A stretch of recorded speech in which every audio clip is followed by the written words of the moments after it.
Hello, namaste. How are you all? I'm fine. Hope the same from your side. Today, let us learn how to study maths.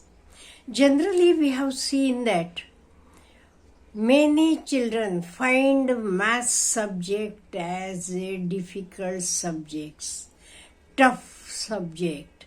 They don't understand it easily. And actually, maths is needed in our day-to-day life. That is why it is very, very important.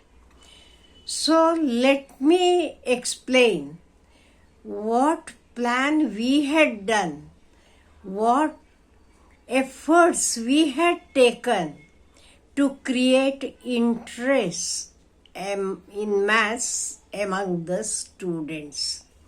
Because it was found that majority of the students, they were scared about maths. Everyone used to tell, maths Baba, tough subject, difficult subject. So, first we studied the reasons for their fear. First reason was lack of imaginative capability. Next, it was also found that problems were not graded in order of difficulty. Because first we should give them easier problem and then we should go on increasing the order of difficulty. Model problems given as solved examples were not satisfactory. Then fourth was marking scheme as followed in the board examination was not taught to the students. Our students were kept in dark, I will tell you, and they were confused, that is why. Very, very important next point, notations, symbols and short forms. They are not clearly suggested in the textbook or by the teachers, encouraging wrong usage through ignorance. It was not at all taught, symbols or short forms, etc. And there are not enough solved examples in the textbook. That was also found. Miscellaneous exercises given at the end of the chapters were too big. Teachers generally teach a chapter right through at the same pace, which what I feel is gradually we can accelerate the speed, but in the initial stages, understanding is very, very important. That was not seen, because without understanding the primary stage, you can't teach the higher stage. The teachers are more interested in finishing the portion without taking the response of the students. As I told you, finishing the portion is very, very important. So nobody is bothered whether the child has understood that or not. Finishing a certain topic at a brisk rate, fast rate, and trying to revise, it is a futile practice from the point of view of an average student. So, to overcome all the above mentioned problems, we arranged the students in groups. Each group started solving the problems in a graded system. They were also given a lot of independence to show their imaginative skills. Students prepared many charts showing different angles with the help of matchsticks. Very beautiful it was. With the matchsticks, they had arranged all the angles, right angle, obtuse angle and all. Learning became a play.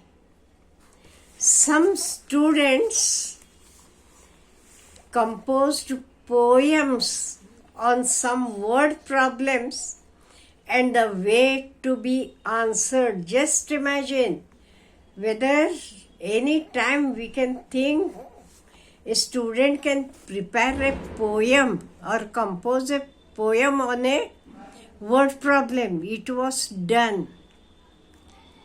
They were also allowed to use different color pencils. This group activity helped a lot. Some students were even able to frame the questions on their own.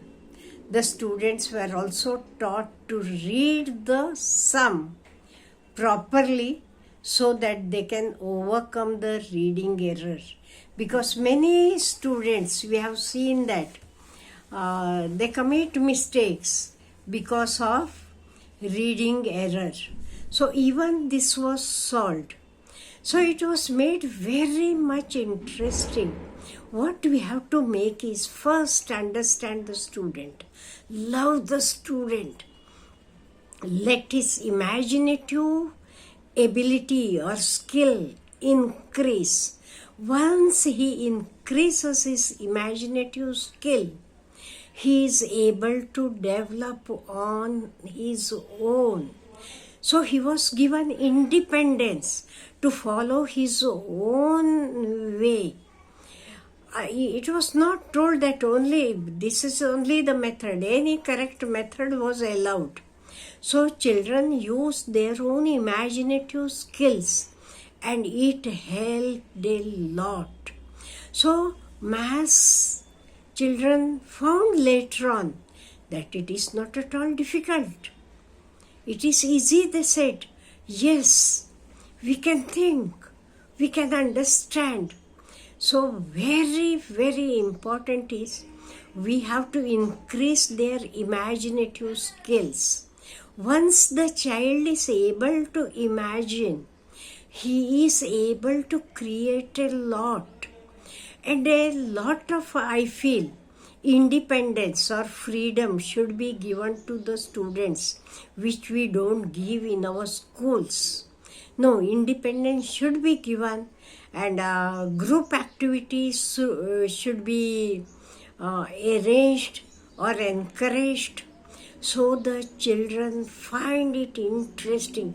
They enjoy it. Just imagine, can we compare a poem and maths? No, but here children did. They composed poems on word problems and all, and they enjoyed it. They enjoyed learning.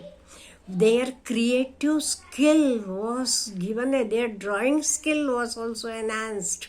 With the help of the mastics and all, they were able to arrange so many angles and so many constructions and everything. Children were really, really interested.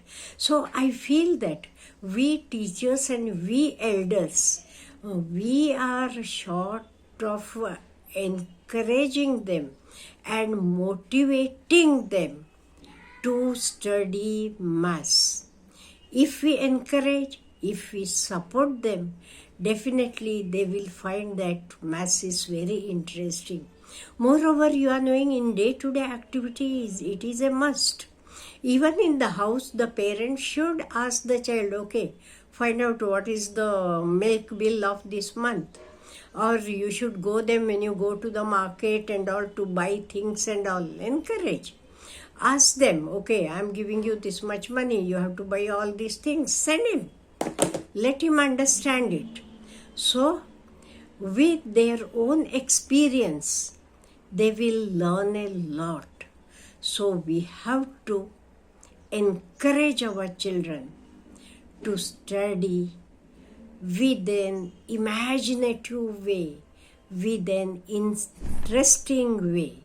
Then definitely they will find maths very, very interesting. They will love it. They will like it. They will never tell maths is a difficult subject. Have a nice day.